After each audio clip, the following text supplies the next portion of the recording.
Hey everyone, welcome back to the channel.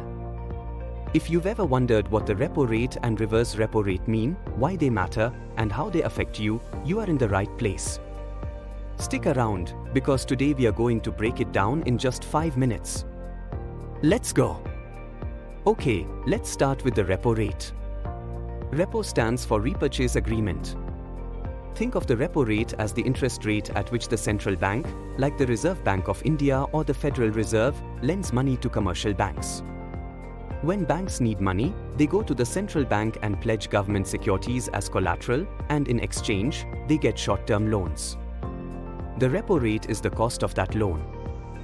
The higher the repo rate, the more expensive it is for banks to borrow, and they may pass on those higher costs to you in the form of increased interest rates on loans or mortgages. Now, why does the repo rate matter? It's all about controlling inflation and the economy. If inflation is rising, the central bank can increase the repo rate, making borrowing more expensive. This discourages spending and slows down the economy. On the flip side, if the economy is slowing down and inflation is low, the central bank can cut the repo rate to make borrowing cheaper, encouraging more spending and investment. Alright, now let's talk about the reverse repo rate. This one's a bit different. While the repo rate is about the central bank lending money to commercial banks, the reverse repo rate is when the central bank borrows money from commercial banks. In this case, commercial banks lend their surplus funds to the central bank for a short period. The reverse repo rate is the interest the central bank offers to banks for this short-term investment. So, why would banks lend money to the central bank?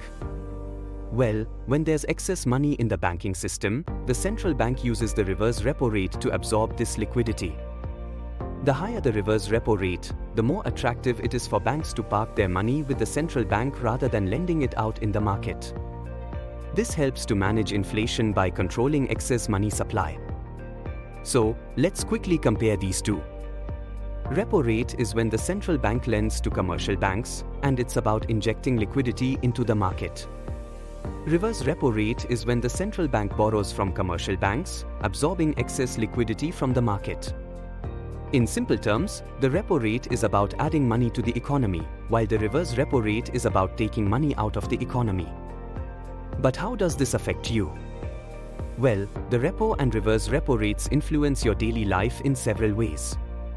If the repo rate goes up, banks will likely raise interest rates on loans like home loans, car loans, and credit cards, making them more expensive.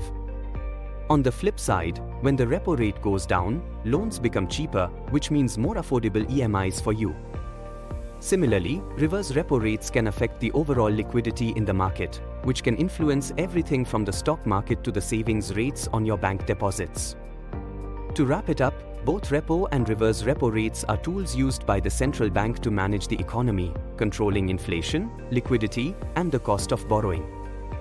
Understanding these terms helps you make better financial decisions, whether you are taking out a loan or just saving for the future. If you found this video helpful, don't forget to hit that like button, subscribe for more financial insights, and leave any questions you have in the comments below. Thanks for watching, and see you next time.